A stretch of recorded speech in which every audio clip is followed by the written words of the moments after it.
Hello friends, my YouTube channel talk smart education Rajput पर आप सभी का स्वागत है। टुडेज टॉपिक, आज का जो हमारा विषय रहेगा वो टीटी टेट। तो टेट की आज से आपकी तैयारी शुरू हो रही है। तो आइए देखते हैं पहला भाग कौन सा रहेगा। तो सबसे पहले दिया part 1 TET English grammar syllabus. तो आज आपका जो स्टार्ट हो रहा है तो पहला भाग रहेगा सिलेबस की टेट में कौन कौन से टॉपिक आते हैं। तो सबसे पहले आपको ध्यान रखना है पहला topic the part of speech. जो पार्ट ऑफ स्पीच के भाग होते हैं कितने होते हैं 8। वो 8 भाग जो होते हैं वो आपको पूरे तैयार रखने हैं। आपको मालूम भी है, आप छोटी क्लासों में ये पढ़ भी चुके हैं, लेकिन अब थोड़े कुछ अलग हटके पढ़ना होगा, अलग अंदाज में। तो यहाँ पर तो अभी हम शॉर्ट में बताएंगे, लेकिन फिर उसके आपके अलग अलग वीडियो मिलेंगे। जैसे नाउन का अलग होगा, प्रोनाउन का अलग होगा, उसमें पूरी तरीके से आपको पूरी डिटेल बताई जाएगी। यहाँ पे केवल अभी हम शॉर्ट में बताएंगे कि ये सिलेबस होता है, इसके अंदर क्या क्या आएगा, क्या क्या नहीं आएगा। तो देखते हैं नाउन। तो नाउन किसे कहते हैं आपको याद भी होगा। Noun is the name person और प्लेस और थिंग की नाउन उसे कहते हैं किसी व्यक्ति वस्तु या स्थान के नाम को संज्ञा नाउन कहते हैं। जैसे मान लीजिए आप नाउन जो होता है व्यक्ति होता है, ठीक, वस्तु होती है, ठीक, उसके बाद स्थान होता है। जैसे ये 3, जैसे व्यक्ति किसी लड़का या लड़की का नाम हो सकता है, ठीक, उसमें भी व्यक्ति। अब जरूर है राम रीना ही आए, कोई जानवर भी आ सकता है, कोई भी प्राणी आ सकता है, जिसके अंदर जान है वो व्यक्ति इसमें आ सकता है, वो नाउन कहलाएगा। ठीक, वस्तु कोई भी निर्जीव चीज़, बेजानदार ये चीज़ें ये दिखाई दे रही हैं, सब क्या है, नाउन है। फिर स्थान, जैसे किसी स्थान का नाम होगा, गंगा है, कानपुर है, दिल्ली है, ठीक, तो ये भी होंगे, ये तो नाउन कहेंगे। अब आपको ये भी याद होना चाहिए कि नाउन के भाग कितने होते हैं। तो याद रखना है कि नाउन को कितने भागों में बांटा गया, 5 भागों में बांटा गया है। तो सबसे पहले आपको ये भी ध्यान रखना है कि नाउन कितने भाग होते हैं, 5। तो इसके आपको पूरी डिटेल अलग अलग बताई जाएगी, इसमें अभी आपको शॉर्ट में बता रही है। ठीक, तो नाउन के 5 भाग होते हैं। कितने भाग होते हैं, 5 भाग होते हैं। सबसे पहले आपको ध्यान रखना है, एक आपका होता है प्रॉपर नाउन। कौन सा होता है, प्रॉपर नाउन होता है। एक आपका होता है कॉमन नाउन। कौन सा होता है, कॉमन नाउन होता है। एक आपका होता है कलेक्टिव नाउन। एक आपका होता है मटेरियल नाउन। एक होता है एब्स्ट्रैक्ट नाउन। तो ये 5 प्रकार के नाउन पाए जाते हैं। तो आपको ध्यान रखना है कि जो आपका प्रॉपर नाउन होता है और उसे कैसे जानेंगे। प्रॉपर नाउन उसे कहा जाता है जब किसी का नाम विशेष रूप से लिया जाता है। जैसे राम, घनश्याम, रीना, चिंटू, बिंटू, गिन्नी, बिन्नी, सिन्नी, रिन्नी, ये सारे के सारे नाम जो हैं ये प्रॉपर नाउन होते हैं। ठीक, क्योंकि ये विशेष रूप से लिए जाते हैं। उसके बाद कॉमन नाउन जो होता है उसे कैसे जानेंगे। कॉमन नाउन ऐसे जानेंगे जब एक ही जात के अनेकों होते हैं, उसे हम कॉमन नाउन कहते हैं। जैसे आपको ध्यान रखना है कि जैसे मान लीजिए 3 साल के बच्चे हैं, उस चारपाई पे लेटे हुए हैं और हमने आपसे कहा कि जाओ बच्चा उठा लाओ। आप वहाँ गए, उसमें एक लड़का था, एक लड़की थी। आप रुक गए। रुक क्यों गए, आपने कहा सर कि यहाँ तो एक लड़की एक लड़का है, तो हम किसे उठाएं। तो आपने ये बात क्यों कही, क्योंकि वहाँ एक लड़का है, लड़की है। हमने कहा बच्चा उठा, बच्चा तो दोनों हैं। तब हमने कहा जाओ आप राम को उठा लाओ, रीना को छोड़ दो। तो आप रीना को छोड़ाई, लड़की को छोड़ाई, लड़के को राम को उठा लाई। अब रीना क्यों छोड़ाई, क्योंकि वो प्रॉपर नाउन हो गया। अब आप जान गए हैं कि विशेष रूप से नाम लिया गया। जब ऐसी कंडीशन हो तब आपको याद रखना है कि ये कॉमन नाउन होता है, ये प्रॉपर नाउन। कॉमन नाउन इसलिए था क्योंकि वे एक जात के अनेकों होते हैं। बच्चा, चाइल्ड, चाइल्ड माने क्या होता है, बच्चा, CHILD। तो बच्चा हम लड़का लड़की किसी से भी कह सकते हैं। रीना है तो वो राम रखा गया है। तो ये ध्यान रखना कि जब किसी का विशेष रूप से नाम लिया जाता है उसे हम क्या कहते हैं, प्रॉपर नाउन कहते हैं। और जब कॉमन नाउन होगा तो वो एक जात के अनेकों होते हैं। ठीक, ये ध्यान रखना है। इसी प्रकार ये नाउन आपको अलग से बताए जाएंगे, क्योंकि इसमें शॉर्ट बता रहे हैं हम आपको। आगे देखिए प्रोनाउन। प्रोनाउन किसे कहते हैं, अब आपको ये ध्यान रखना है कि जो प्रोनाउन होता है, अब प्रोनाउन किसे कहेंगे। प्रोनाउन उसे कहते हैं जो नाउन के स्थान पर प्रयोग किया जाए। जैसे मान लीजिए हमने कहा राम जा रहा है। अब हमने कहा कौन जा रहा है, राम। अब राम की जगह हमने लिख दिया वह जा रहा है। अब हमने राम की बजाय क्या कर दिया, वह। अब वह क्या हो गया, प्रोनाउन। कैसे जानेंगे, जैसे राम तो जो था तो उसे तो हम ऐसे लिख देंगे, जैसे राम इज गोइंग। ठीक, अब हमने कहा वह जा रहा है, वह जा रहा है। अब वह की जगह हमने क्या कर दिया, ही इज गोइंग। ठीक, अब जैसे आपको जो नाम था ये तो था प्रॉपर नाउन, ये नाउन भी था। ठीक, अब नाउन की जगह हमने क्या कर दिया, वह। अब वह की क्या होगी, ही। इसे प्रोनाउन कहते हैं। तो प्रोनाउन उसे कहते हैं जो नाउन के स्थान पर प्रयोग किया जाए, उसे हम प्रोनाउन कहते हैं। ऐसे ही प्रोनाउन आप समझ ले, ही है, सी है, इट है, I, we, you, they, many people, ये सब क्या है, प्रोनाउन है। ठीक, आगे देखिए एडजेक्टिव। अब आपको याद रखना है, जैसे दिया गया एडजेक्टिव, एडजेक्टिव किसे कहेंगे, ये भी आपको ध्यान रखना। एडजेक्टिव किसे कहेंगे, एडजेक्टिव उसे कहते हैं जो नाउन प्रोनाउन की विशेषता को प्रकट करे। जैसे मान लीजिए ये नाउन और प्रोनाउन है। अब नाउन प्रोनाउन की विशेषता को प्रकट करे, विशेषता कैसे जानेंगे कि उससे उसकी विशेषता अच्छी, खराब, बुरी, छोटी, मोटी, पतरी, ये हो सकती है। जैसे हमने कहा कि राम मोटा लड़का है, लड़का है। अब जो राम था, अब इसकी विशेषता, जो लड़का है, लड़का की विशेषता क्या है, मोटा। तो मोटा जब निकला है तो यही तो हमारा एडजेक्टिव हो गया। ठीक, अब यही ध्यान रखना, अगर हमने ये कह देते वह मोटा लड़का है तो वह क्या हो जाता, प्रोनाउन। तो इसे तो आपको याद रखना है, एडजेक्टिव उसे कहते हैं जो नाउन या प्रोनाउन की विशेषता को प्रकट करे कि ये मोटा, पतरा, छोटा, घंटा, ठिकाना, ये निकले, अच्छा, खराब। ठीक, तो ये होता है आपका एडजेक्टिव। ठीक, आगे देखिए वर्ब। अब वर्ब कैसे जानेंगे, ये भी याद रखना होगा कि वर्ब कैसे जानेंगे। वर्ब उसे कहते हैं जो नाउन प्रोनाउन जो होता है ये कार्य करने वाले हों, जो कार्य कर रहे हो वही वर्ब होती है। जैसे हमने लिख दिया कि मैं दौड़ रहा हूँ, जैसे हमने लिख दिया मैं दौड़ रहा हूँ, या मैं की जगह हमने लिख दिया राम दौड़ रहा है। तो ये ध्यान रखना है, जैसे मैं लिख दिया या राम लिख दिया, जैसे दौड़ रहा। अब इसमें आपको ये देखना है क्या काम हो रहा है। जैसे देखिए, तो क्या काम है, दौड़ना। तो यही देखना होगा वाक्य में, जो काम हो रहा होगा वही क्रिया होती है। तो इसमें काम हो रहा है दौड़ना। जब दौड़ना काम हो रहा है तो इसी में यही वर्ब हो जाएगी। जैसे दिया गया दौड़ना, तो ये दौड़ना क्या होती है, रन। ठीक, ये क्रिया हो गई। तो वर्ब आपको याद रखना है, वर्ब किसे कहते हैं जो नाउन प्रोनाउन कार्य कर रहे हो, उसे हम वर्ब कहते हैं। तो हमने कहा था जैसे दौड़ना, तो ये क्या हो गई, वर्ब हो गई। आगे देखिए, आगे दिया गया एडवर्ब। एडवर्ब किसे कहते हैं, अब आपको याद रखना है, एडवर्ब उसे कहते हैं जो क्रिया की विशेषता को प्रकट करे। अभी तो अब जैसे क्रिया क्या, अब ध्यान रखना है, जो एडवर्ब उसे कहते हैं जो क्रिया की विशेषता को प्रकट करे। जैसे ये क्रिया थी हमारी। ठीक, अभी हमने जैसे ऊपर लिखा था मैं दौड़ रहा, जैसे मैं दौड़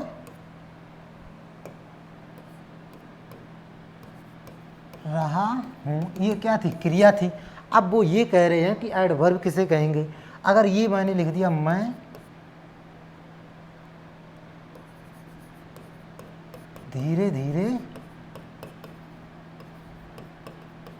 दौड़ रहा हूँ, जैसे अब मैंने लिख दिया मैं धीरे धीरे दौड़ रहा हूँ, वो देखने की तो अर्राटे तेज़ी से दौड़ रहे थे। अब हमने कहा मैं धीरे धीरे दौड़ रहा हूँ। ठीक, तो अब ये इसी को कहेंगे, क्या कहेंगे, एडवर्ब। ये हमारी क्रिया की विशेषता को प्रकट कर रहा है, जैसे दौड़ना। ठीक, इसमें केवल दौड़ना था, तब क्रिया हो गई थी। अब दौड़ने के साथ क्या है, धीरे धीरे, जो गति हो रही है वो कैसी है, धीरे धीरे। ठीक, ये गति है, जब ये गति है धीरे धीरे, तो ये हम कहते हैं एडवर्ब। ये क्रिया की विशेषता को प्रकट कर रहा है कि जो क्रिया है वो किस गति से हो रही है। ठीक, अब ये जरूरी धीरे, तेज भी हो सकता है, कुछ और भी हो सकता है। जैसे ये भी कह सकते हैं रीना मधुर गीत, रीना जो है वो गीत गा रही है मधुर धीमी मधुर गति से। ठीक, ये कह सकते हैं, या और भी कुछ कह सकते हैं। ठीक, अच्छा आगे देखिए, ऐसे तो आप क्या कहेंगे, एडवर्ब कहेंगे। आगे दिया गया प्रपोजिशन। अब प्रपोजिशन किसे कहते हैं, पर माने पहले, पर माने पहले, PRE, और पोजीशन POSITION। ठीक, पोजीशन, पर माने क्या होगा, पहले, पोजीशन माने स्थिति। अब सीधी सी बात है, प्रोपोजिशन उसे कहते हैं जो नाउन प्रोनाउन की स्थिति प्रकट करे। जैसे जो ये प्रोपोजिशन होता है, ये आपको याद रखना है कि जो नाउन होता है उसकी स्थिति बताई, ऊपर नीचे दाएं बाएं कैसी स्थिति में है, उसे हम प्रोपोजिशन कहते हैं। ठीक, जैसे और ये हमेशा याद रखना है कि जो प्रोपोजिशन होता है ये हिंदी के वाक्यों में ये बाद में आता है, और इंग्लिश के वाक्यों में प्रोपोजिशन शब्द पहले लगता है। उसकी स्थिति को बताता है। जैसे अगर लिख दिया मैंने कि छत पर बंदर है, बंदर है। अब ये हिंदी के वाक्य में कहाँ आ गया? बाद में। अब जब इंग्लिश बनाएंगे तो क्या होगा? On the roof, RWF। अब ये क्या आ गया? पहले आ गया। तो ये ध्यान रखना है कि जो प्रोपोजिशन होता है ये हिंदी के वाक्य में उस शब्द से के बाद लगता है और इंग्लिश के सेंटेंस में ये उस शब्द से पहले लगता है और उसकी स्थिति को दर्शाता है, दाएं बाएं ऊपर नीचे कैसी स्थिति में है। तो छत पर बंदर जो है कहाँ है? पर ऊपर, छत के ऊपर। तो ये स्थिति निकल के आई ऊपर। तो इसे क्या कहते हैं? प्रपोजिशन। क्या कहते हैं? प्रपोजिशन। ठीक। अब आइए आप कंजक्शन। अब दिया गया कंजक्शन। कंजक्शन को क्या कहते हैं? कनेक्टर। कनेक्टर माने जोड़ने वाला, संयोजक। अब आपको याद रखना है कंजक्शन जो होता है ये कनेक्टर होता है, इसे संयोजक कहा जाता है। संयोजक का मतलब जोड़ने वाला।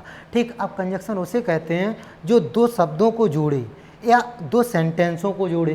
जैसे हमने लिख दिया राम, ठीक, राम और श्याम जा रहे हैं, जा रहे हैं।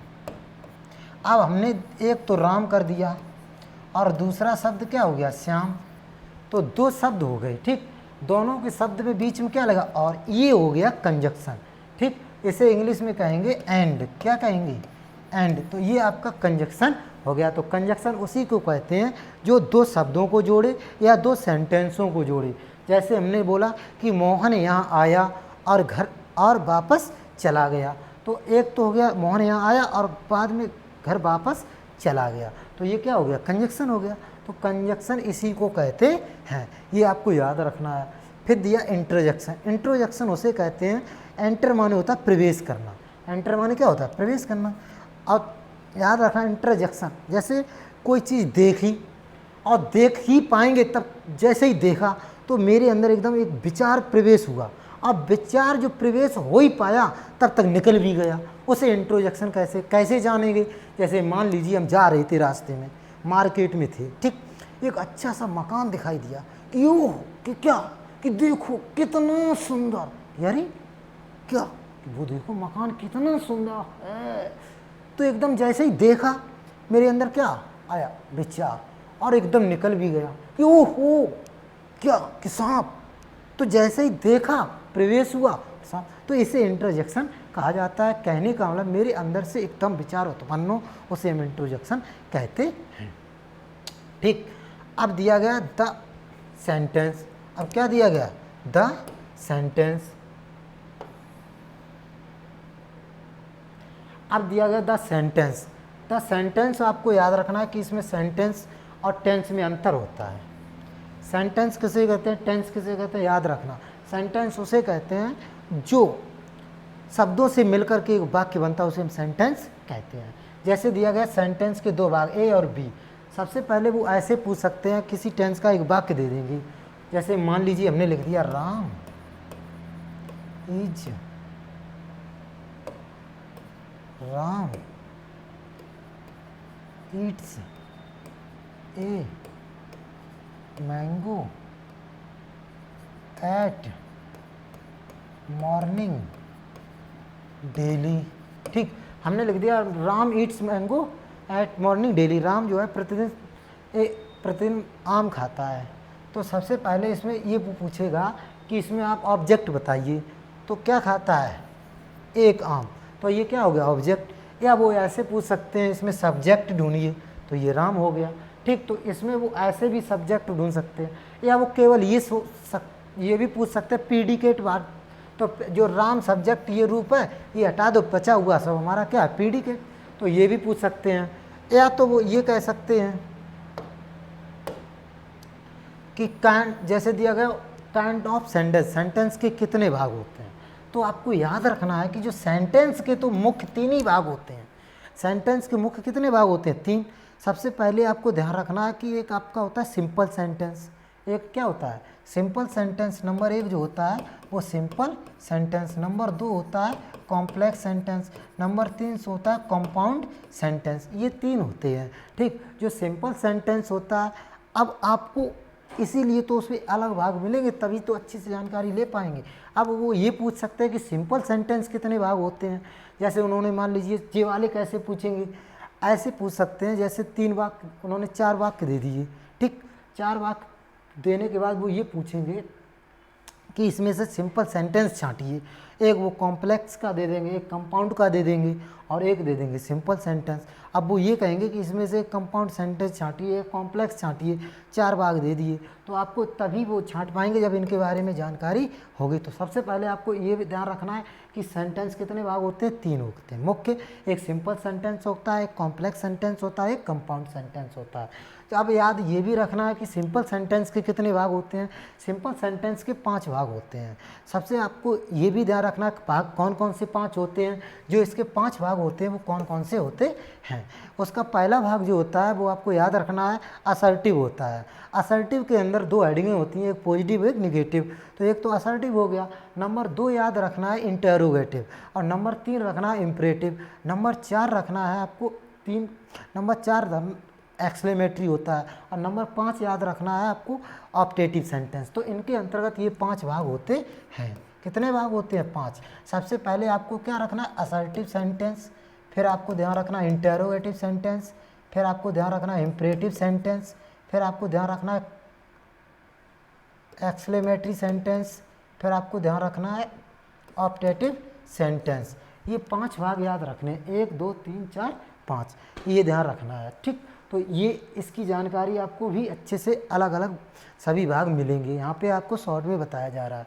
आगे दिया गया टेंस। अब आपको याद रखना है कि टेंस कितने भाग होते हैं। तो टेंस को भी आपको याद रखना, मुख्य 3 ही भाग होते हैं, प्रेजेंट पास्ट फ्यूचर, इनके भी 4 भाग होते हैं। इस प्रकार इसके सभी भाग कितने हो जाते हैं, 12। तो इनकी भी जानकारी होनी चाहिए, जिससे वो कभी कभी टेंस भी पूछ देते हैं, 4 सेंटेंस दे देते हैं और ये पूछते हैं ये किस टेंस का वाक्य है, और तो इसके भी आपको थोड़ी जानकारी रखनी है। फिर दिया गया पंक्चुएशन।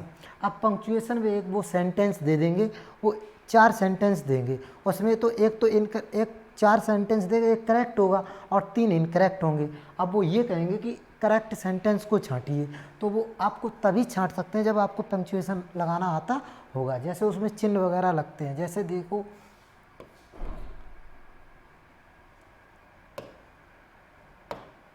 जैसे सेंटेंस वो दे देंगे,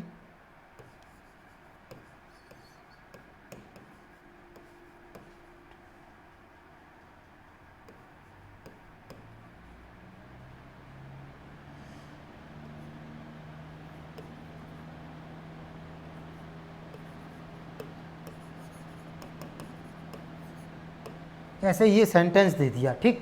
अब ये वाक्य कैसा, इनकरेक्ट है। अब उन्होंने कहा इसका पंक्चुएशन सही करो, तो मान लीजिए इसे हम सही करेंगे तो क्या आएगा, ही। पहला अक्षर कैसा बनता है, कैपिटल बनता है, उसके बाद सैड, ठीक, फिर टू। अब जैसे राम है, ये प्रॉपर नाउन है, इसका अक्षर कैसा बनेगा, बड़ा बनेगा, ठीक। अब जैसे ये डायरेक्ट इनडायरेक्ट का है, तो इसमें क्या आएगा, कॉमा, इन्वर्टेड कॉमा। फिर सी, ये वोकेटिव के अंदर बनता है, तो पहला अक्षर कैसा बनता है, कैपिटल बनता है, तो यहाँ क्या आएगा, सी आएगा। फिर गोइंग, ठीक, गोइंग, फिर फुल स्टॉप, फिर इन्वर्टेड कॉमा क्लॉज। तो इस प्रकार के वो इनकरेक्ट, ऐसे इनकरेक्ट कितने, ऐसे 4 वाक्य देंगे, 3 इनकरेक्ट होंगे, एक आपका ऐसा दिया जाएगा करेक्ट। अब वो ये अगर कहते हैं 3 इनकरेक्ट और 1 करेक्ट, अगर वो कहते हैं इसमें से करेक्ट वाक्य छांटिए, तो ये होगा, क्योंकि ये पंक्चुएशन सही है। तो ये ध्यान रखना होगा, ठीक। इसी के अंतर्गत आगे देखिए, अब दिया गया आर्टिकल। अब आर्टिकल आपको ध्यान रखना कि आर्टिकल के कितने भाग होते हैं। तो याद रखना, आर्टिकल के 2 भाग होते हैं, एक आपका होता है डेफिनेट, एक होता है इनडेफिनेट। एक आपका होता है इनडेफिनेट और एक होता है डेफिनेट। इसके भी 2 भाग होते हैं, एक होता है अनिश्चित और एक होता है निश्चित, ठीक। अब जैसे ये होता है, इसके अंतर्गत एन का प्रयोग किया जाता है और इसके अंतर्गत दा का प्रयोग किया जाता है। जो एन का प्रयोग किया जाता है उसमें आपको ध्यान रखना कि जो वोकल साउंड होती है, वोवेल साउंड, अगर वोकल साउंड निकलती है तो आप एन का प्रयोग करेंगे। किसका प्रयोग करेंगे, वोकल साउंड। अगर कॉन्सोनेंट साउंड निकलती है तो आप ए का प्रयोग करेंगे एक वचन के लिए। अगर वोकल साउंड मतलब वोवल साउंड, अगर वोवल ध्वनि निकलेगी मतलब स्वर ध्वनि निकलेगी तो आप ए एन लगाएंगे, और अगर व्यंजन ध्वनि निकलेगी तो एक वचन के लिए क्या आएगा, ए आएगा। ठीक, आपको अलग अलग इनके वीडियो मिलेंगे, अभी तो शॉर्ट में बता रही। फिर आपको याद रखना है, जैसे निश्चित दिया गया दा, दा का प्रयोग होता है ये निश्चित के लिए। किसके लिए होता है? निश्चित के लिए। अब जैसे इसमें फिक्स कर दिया जाता है, कोई चीज़ अनिश्चित हो और जब हम दा लगा देते हैं तो वो चीज़ कैसी हो जाती है? फिक्स्ड हो जाती है। फिक्स्ड कैसे हो जाती है? जैसे आपको ध्यान रखना है, जैसे मान लीजिए अभी पानी है, ठीक, हमने कहा कि द लाइफ इज वाटर, हमने कहा द लाइफ इज वाटर, हमने कहा द लाइफ इज वाटर, पानी ही जीवन है। अब ये इसके आगे द आएगा? नहीं आएगा, क्योंकि ये वाक्य कैसा है? इनकरेक्ट है। कैसा है? इनकरेक्ट है, तो इसके आगे द का प्रयोग नहीं होगा। तो लाइफ के आगे आएगा द लाइफ। हाँ सही है, यहाँ पे तो सॉरी, यहाँ पे तो लाइफ आएगा, यहाँ नहीं आएगा। अगर ये द लगा रही तो कैसा हो जाएगा? गलत हो जाएगा, क्योंकि ये पानी कैसा? द लाइफ इज, पूरे विश्व का पानी जो है, सभी की बात कही जा रही, ऐसा तो नहीं ये स्पेशल पानी हो। अगर इसी को हम ये कहें कि द गंगा, जैसे मान लीजिए कहें कि गंगा का पानी पवित्र है, गंगा का पानी पवित्र है, ये कहें कौन? गंगा का पानी। ऐसे कहें the water of Ganga is Holi, तो इसका मतलब गंगा का पानी पवित्र है। अब द वाटर लगेगा, क्यों लगेगा? क्योंकि द वाटर गंगा का, अब तो हम स्पेशल बात कर रहे हैं गंगा का पानी, गंगा का पानी बात, और यहाँ पर जो है ये पूरे विश्व की बात की जा रही है। ये सारा पानी कॉमन नाउन में आ गया और वो कैसा हो गया? प्रॉपर नाउन, उसको विशेष रूप से रूप लिया गया। तो ऐसी जगह द लगता है जहाँ फिक्स किया जाता है, तो द का प्रयोग इसीलिए निश्चित बताया गया। ठीक, आगे देखिए, हालांकि अभी आपको जब अलग अलग वीडियो मिलेगी तब सही से समझ में आ जाएगा। फिर नरेशन भी ध्यान रखना, नरेश ये डायरेक्ट इनडायरेक्ट होता है। इसके अंतर्गत आपको याद रखना है कि वक्ता के द्वारा कहे हुए शब्दों को ज्यों का त्यों न करें तो वो डायरेक्ट कहलाता है, और ज्यों का त्यों करके बदल दिया जाता है, ग्रामर के अनुसार, ग्रामर के रूलों के अनुसार बदल देते हैं, चेंज कर देते हैं, वो इनडायरेक्ट कहलाता है। ठीक, अब वोकेबुलरी जैसे सिनोनिम्स है, एंटोनिमस है, ये भी आपको याद करने होंगे। फिर पैसेज, अनसीन पैसेज एक आती है, अनसीन पैसेज में वो 4-5 क्वेश्चन दे देते हैं, अंडरलाइन कर देते हैं, उससे आपको पढ़ कर के समझना होता है, उसी के अनुसार आपको क्वेश्चन बनाने होते हैं। तो ये मैटर था आपका किसका? TET syllabus.